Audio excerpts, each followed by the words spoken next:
अमरेंद्र प्रताप सिंह, सहयोगी अनिल के साथ। आज हम जमनिया स्टेशन पे हैं, बरवीन मोड़ पे।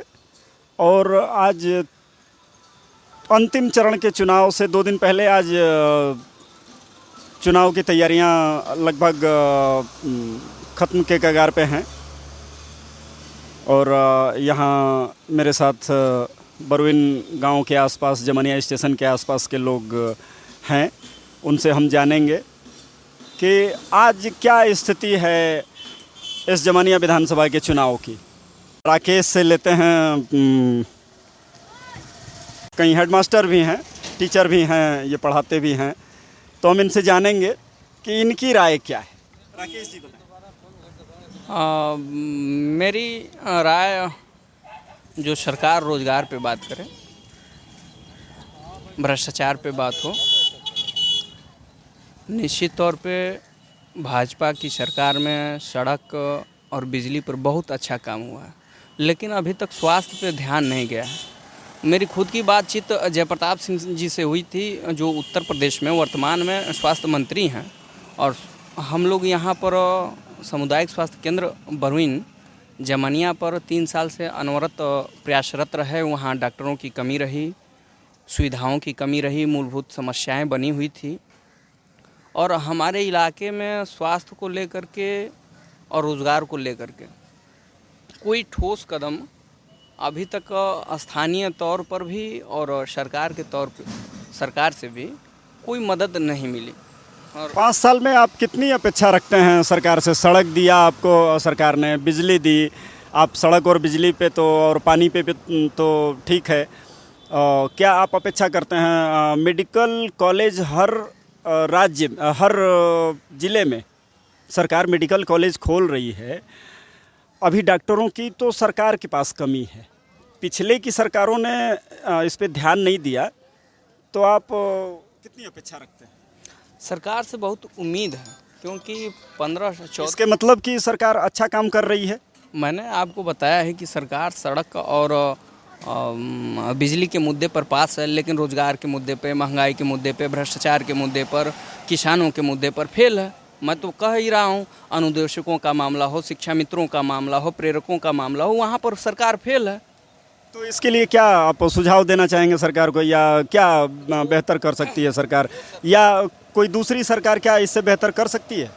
दूसरी सरकार, सभी सरकारों से, जो भी राजनीतिक पार्टियां हैं, उनको ध्यान देना चाहिए, इन मुद्दों पर ध्यान देना चाहिए, इन विषयों पर ध्यान देना चाहिए। उनका मुद्दा, अब आपने जब प्रचार में आप देख रहे होंगे कि विकास का मुद्दा छोड़ करके धर्म पे हम निर्भर हो जाते हैं। हमारा मुद्दा, जब हमने काम किया है तो उन मुद्दों को, जैसा आपने बताया कि मेडिकल कॉलेज बना है यहाँ पर, तो आप जनता के बीच में जाइए, बताइए मेडिकल कॉलेज हमने दिया है। यदि आपने राशन दिया है जनता को, तो राशन के बारे में बताइए। तो जनता तो चाह रही है कि जो सक्षम तौर पे अक्षम लोग हैं, जो नहीं ले पाएंगे सुविधाएं, जिनको रोजी रोटी की समस्या है, उनको तो ठीक है, लेकिन यह कब तक चलाएंगे आप? फ्री का कब तक देंगे? आखिर हम टैक्स पेयर हैं, हमारा पैसा स्वास्थ्य में क्यों नहीं लग रहा है?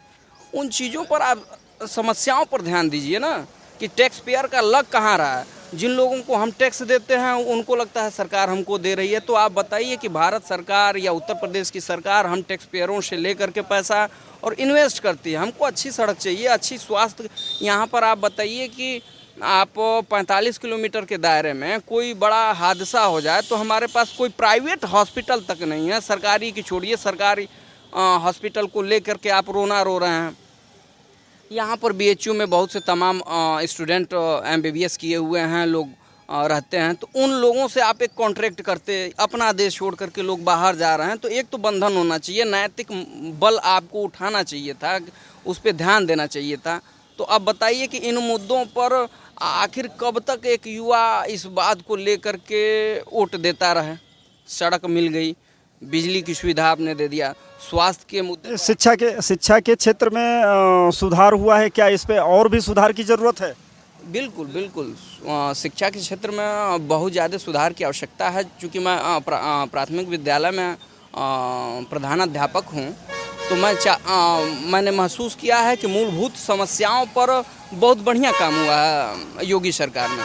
लेकिन जो कहते हैं कि 2.5 दिन में क्षमा करें 9 दिन में चले 2.5 कोस, वह स्थिति बनी हुई है। आपको जिस शीघ्रता के साथ काम करना चाहिए था, जिस तत्परता के साथ काम करना चाहिए था, जिस ऊर्जा के साथ काम करना चाहिए था, उस ऊर्जा के साथ आप काम नहीं कर रहे हैं।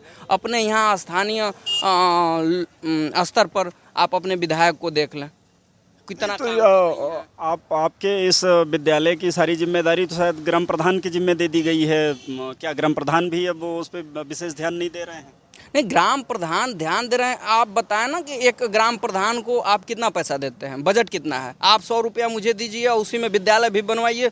तो विद्यालय, ग्राम प्रधान एक राजनीतिक व्यक्ति है और वह आपके खड़ंजे पर काम करेगा, आपके आवास पे काम करेगा कि आपके विद्यालय पे काम करेगा? विद्यालय से उसको वोट नहीं मिलना है। आप इस बात को जानते हैं कि वोट कहाँ से मिलना है। तो वह राजनीतिक व्यक्ति जो 100 रुपये खर्च करना है अपने बजट का, तो वह क्यों विद्यालय पे लगाएगा? अखिलेश जी ने तो कहा कि मैं पेंशन दूंगा, वो कहाँ से दे पाएंगे जब सरकार के पास इतना बजट नहीं है, जब वो ग्राम पंचायत को नहीं दे पा रही है, अपने स्कूलों को नहीं दे पा रही है, और स्वास्थ्य पे नहीं दे पा रही है, डॉक्टर नहीं दे पा रही है हॉस्पिटल के लिए। तो कोई भी गवर्नमेंट आएगी, या अखिलेश जी की आए, या मायावती जी की आए, या योगी जी की रहे, तो अखिलेश जी ने जैसे कहा कि दे देंगे हम, पेंशन देंगे, वो कैसे देंगे? पेंशन देंगे तो सड़क बिजली खराब होगी क्या? कैसे क्या रहे? पेंशन के मुद्दे पर पेंशन देने से मतलब आप यह कहना चाहते हैं कि जिस समय सरकार पेंशन दे रही थी तो उससे देश की आर्थिक व्यवस्थाएं एकदम जर्जर हो गई थी, आप यही कहना चाहते हैं? पेंशन दे रही थी ना 2004 से पहले, तो उस समय देश में भूखमरी थी, और पेंशन आज नहीं दे रही है तो भूखमरी समाप्त हो गई है, समृद्धि आ गई है, हर व्यक्ति के पास 1 लाख का इनकम हो गया। यही बात करना। तनख्वाह तो बढ़ गई है ना? तनख्वाह, महंगाई नहीं बढ़ी है? टैक्स नहीं ले रहे हैं आप क्या? महंगाई नहीं बढ़ी है? आप उस पर बताएं ना कि महंगाई बढ़ी है और तनख्वाह बढ़ी है, तो इस बात को ध्यान दें कि आप कितने एम्प्लॉय पैदा किए हैं। मैं बात करूंगा अनिल जी से कि अब आज चुनाव प्रचार थम गया है, तो इसके बाद क्या स्थिति बन रही है? अभी तक तो जैसे भी रहा हो, जो भी स्थिति रही हो, लेकिन हम जानेंगे अनिल जी से कि इस जमानिया विधानसभा की क्या स्थिति चुनाव की बन रही है। अनिल जी। जमानिया विधानसभा के प्रत्याशी माननीय ओम प्रकाश सिंह जी, जो कि जिनकी जो है ऐतिहासिक जीत होने जा रही है, वो भारी से भारी मतों से जीत रहे हैं। जो सरकार थी, उस सरकार की जो विधायिका थी, उनको यहाँ के लोगों ने उनके हाथों को मजबूत किया। हाथ मजबूत होने के बाद जो है उन्होंने इस क्षेत्र के लिए, विशेषकर ग्राम सभा बरौनी के लिए उन्होंने कुछ नहीं किया। वह ना महंगाई के बारे में, ना बेरोजगारी के बारे में, ना किसान के साथ, वो किसी भी मुद्दे पर किसी के साथ जो है नहीं खड़ी रही, जिसके चलते यहाँ की जनता ने, उन्होंने इस बार यही ठाना है कि उनको हम हरा करके जो है दम लेंगे। और इस समय ओम प्रकाश सिंह जी जो है भारी से भारी मत से जीत रहे हैं। क्यों? तो क्या स्थिति बन रही है कि ओम प्रकाश जी जीत जाएंगे? अभी तो लोग, क्षेत्र के लोग, अभी मैं पीछे कई गांवों में था तो वहाँ लोग कह रहे थे कि त्रिकोणीय लड़ाई अभी समझ में आ रही है। वो ये समझ जाइए कि जो है, क्या जातिगत आधार पे आप कह रहे हैं ये बात, या उन्होंने काम किया है 5 साल पिछले कार्यकाल में अपने? हाँ, अपने कार्यकाल में जब यहाँ की जनता ने उनके हाथों को मजबूत किया तो वो किसान के साथ खड़े रहे। वो हर मुद्दे पर जो है ग्राम सभा बरौनी के लिए, यहाँ तक कि हमारे ग्राम सभा को उन्होंने जो है प्रवेश मार्ग, पानी टंकी और तमाम योजनाओं का उन्होंने लाभ दिलाया। वो हमारे सुख दुख में लोगों के यहाँ आते थे और आज भी आते रहे। जब उनके हाथों को हमने कमज़ोर किया उसके बावजूद भी वो आते रहे, जब मजबूत किया तब भी वो आते रहे, आज भी वो आते रहेंगे, आगे भी आते रहेंगे। जो है वर्तमान विधायक ने क्या इस क्षेत्र के लिए कुछ काम नहीं किया है? नहीं, एकदम नहीं किया है, जो है एकदम काम नहीं किया है और जनता के साथ नहीं। हमारे जो नेता ओम प्रकाश सिंह जी हैं वह जो है जनता के साथ रहे हैं।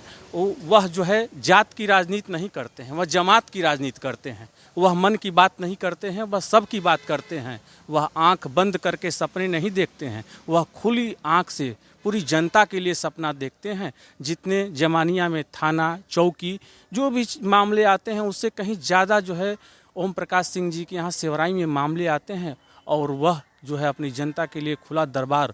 उनका ये नहीं है कि आप इस दिन आइए जो है आपकी बात सुनी जाएगी। वह आप कभी भी जाएंगे, रात आधी रात को भी जाएंगे तो जनता के साथ खड़े रहते हैं और जनता की हर बात को सुनते हैं और 2-4 घंटे के अंदर जनता की समस्या का समाधान करने के लिए खड़े रहते हैं। जनता उनको पूर्वांचल का शानदार नेता मानती है, जिसके चलते आज जो है ऐतिहासिक जीत जो है उनकी जमानिया विधानसभा से होनी जा रही है।